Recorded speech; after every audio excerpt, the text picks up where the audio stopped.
Why we can't talk about migration. Let's have a look. Hello everyone, Florian here and welcome to another episode of HeiseSays. Grab your hashtag recession-proof instant coffee and we're going to talk about, well, what we aren't able to talk about. Migration, population growth, people coming here to Australia. Yes, Abigail, I understand it's an important issue we need to discuss, if you can hear my youngest one in the background. Now, let's jump over here and look at some news articles that have appeared, or headlines. Anti-immigration rallies ignore Australia's economic dependence on migration from SBS. Anti-immigration rallies and counter-protesters held in cities across the country as it happened from ABC. Labor holds permanent migration numbers steady in wake of anti-migration protests. Protesters clash as thousands take to streets for anti-immigration rally. Anti-immigration protests sweep Europe and Australia amid fears of rising Islamophobia. Okay, so there we go. It's not just anti-immigration now, there's Islamophobia as well. The paradox at the heart, of course, to end mass migration in Australia. Well, this is from SBS. If you don't know that, SBS is about exposing us to foreign cultures here in Australia. That's their whole mandate. Now let's have a look at some more takes on this protest, because there were a lot of, shall we say, NSS, Australian neo-Nazis going to these protests. Or so it would seem if you think, if you just pay attention to the headlines in the media. You'd think these protests were flooded by these people. How neo-Nazis use protest for their own propaganda. New Zealand photographer in Melbourne experiences culture shock. The sinister story behind the marches planned for Australia, anti-immigration rallies and crowded protests held in cities. There you go, thousands here. Townsville's March for Australia protest features controversial hate symbols. Yeah, so now ruins from Northern European cultures are hate symbols because, these idiots are using it. So, as you can see here, the media seems to be quite one-sided about these protests. Let's have a bit of a discussion before we look at a few things here. Now, you've got these frankly, LARPers going out there protest. This is probably the most significant exposure they would have. This is a big deal for all these neo-Nazis. Going out there and protesting. They're fantasizing all these people are behind them, when the average Aussie isn't. The average Aussie is concerned about house prices, concerned about their children at their feet when they're recording a video, how they're going to be able to afford a house. Concerned about cost of living getting worse every single year.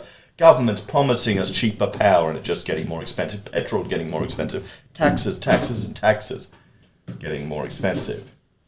So you've got a group there, 200 people? 200 disenfranchised men led by an unemployed guy marching in the streets trying to, express their opinions. Outdated, ideologically positioned 100 years ago now. No different to the leftists whose cries for socialism and communism have all been proven to be a false ideological approach. I don't think that it's as big a danger as the media like to put forward. And, frankly, who's going to follow it's what you get when you follow a vegetarian, isn't it?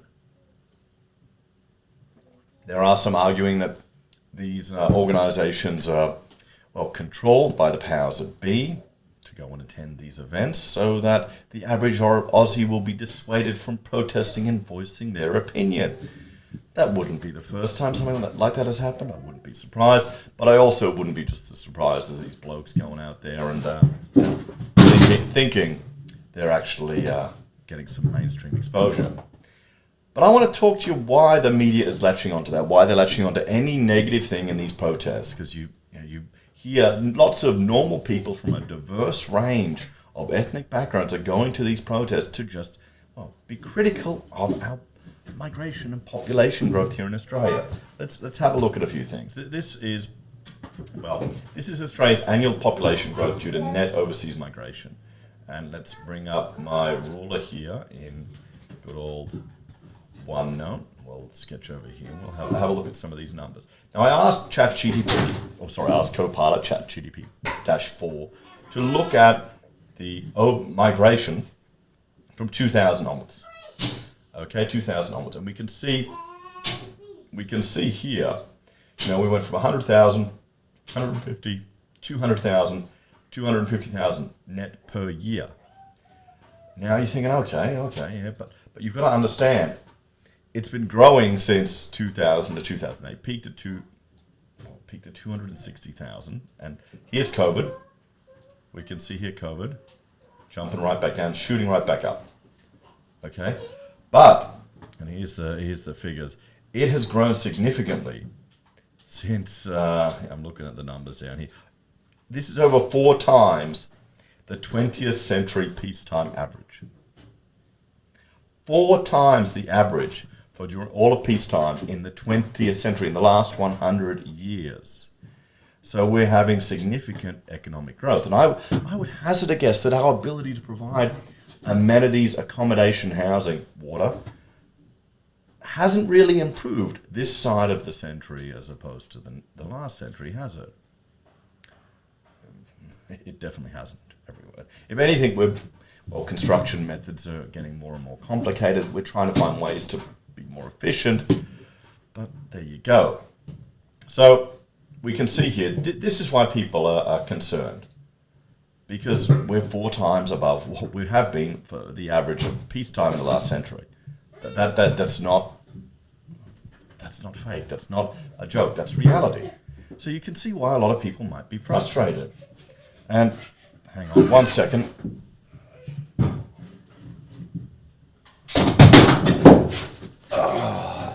Here we go. Yeah, are you okay?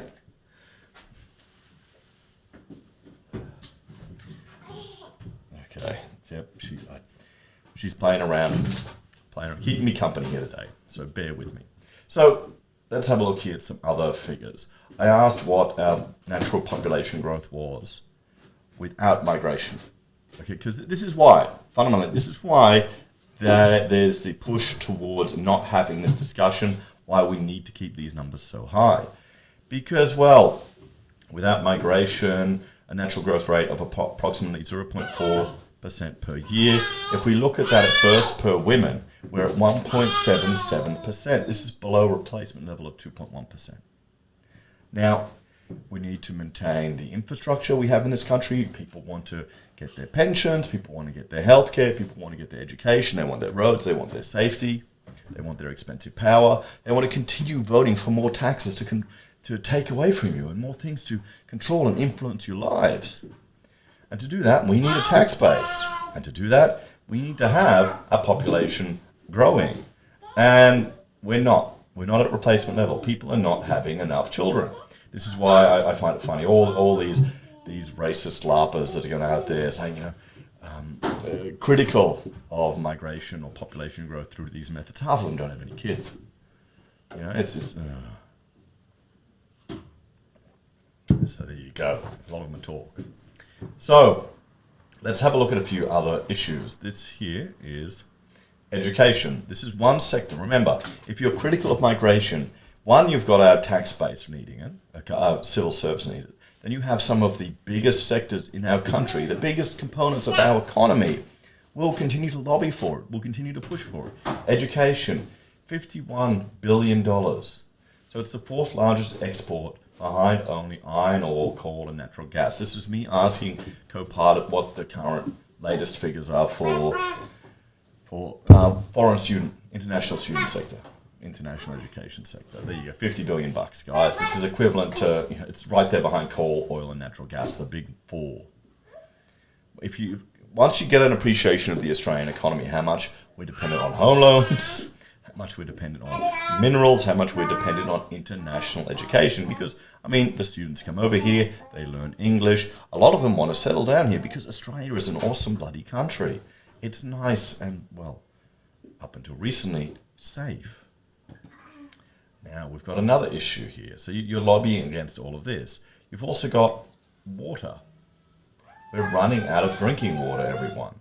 And we looked at this 4 years ago. How much drinking water Australia has. How much has been added to our capacity. If you compare it to population growth, it's not keeping up. You've got people wanting to protest every single dam they can. They don't want dams. Yet how do they want to get drinking water?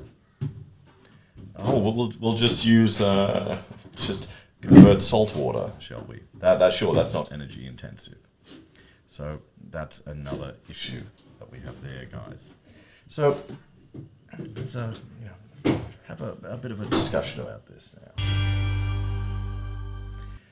So this is where I'd like to make my argument that all these people who are protesting migration, I would say you certainly have a legitimate position to say Australia's population growth is growing much rapidly than it has for most of last century.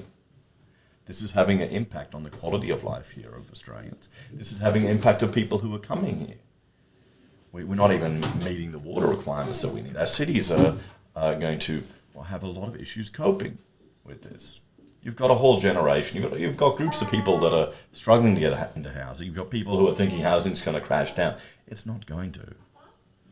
Just looking at these numbers, looking at the land that they're making available. Sure, Australia's a huge continent, but most of it is somewhere you don't want to live. It's hot in the middle of nowhere with nothing, no amenities. What, dirt and bush flies, awesome. Yeah, sure. So, what could we do? I would make the argument that we need to tie a migration rate, the net migration rate, the number of people that can come into Australia, as opposed to those that are leaving, tie it to building approval numbers. Tie it to building approval numbers.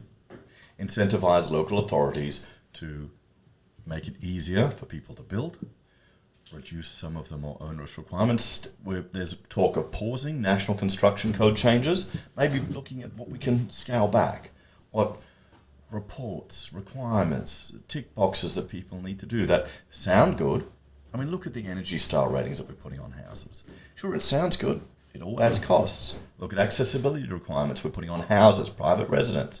I'd rather we lend money to people at a low interest rate that need to, or even 0%, that need to ensure they have amenity to their home before we legislate for it everywhere. Because that adds cost. Maybe let anyone who wants to ensure their house is accessible, maybe let them, give them some tax advantages or something, just so we don't make it a blanket change, because that's an increase to every single house. All of these things make it harder to build. And I would honestly say a lot of the disenfranchised people that we have here in Australia that are turning to dangerous, disproven ideological positions, both on the left and the right, might not be drawn to such dangerous things if, they could live a more comfortable life. And this all goes back to having a home, having stability, being able to raise a family. Or maybe I'm just an old boomer. What do you reckon, everyone?